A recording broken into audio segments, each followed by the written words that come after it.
Hello, my name is Paul, and today we are going to be briefly discussing how we're going to tune a guitar. Now, this particular guitar is a classical guitar. It has nylon strings, and this has not been tuned in a long time, so this is very much out of tune.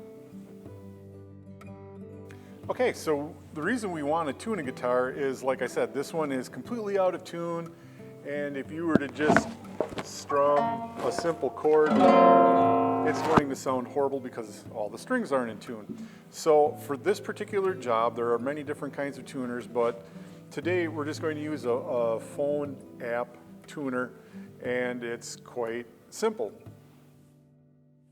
So since we're using an app on our phone, we want to try to get the phone as close to the F hole as possible and the sound hole to get an accurate reading of each string as we're tuning it.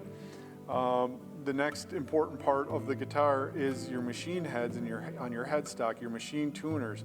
And they're gear driven, and they will turn the spindle that the string goes through, and they will tighten or loosen the string accordingly. So when you are tuning your guitar, you're basically pulling that string tight or loosening it up a little bit to get it in tune. And by turning these pegs, that's what's happening.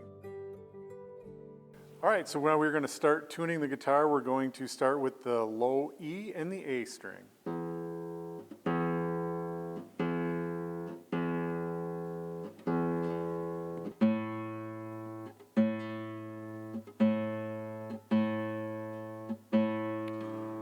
All right, now that we have our E and our A string tuned, we are going to complete the process for the rest of the 4 strings, exactly in the same manner. We tuned our guitar today in standard tuning, which is E, A, D, G, B, E. And there are other tunings out there to tune guitars in, but by and large, that standard tuning, what's called standard tuning on a 6-string guitar like this, is absolutely the most common method.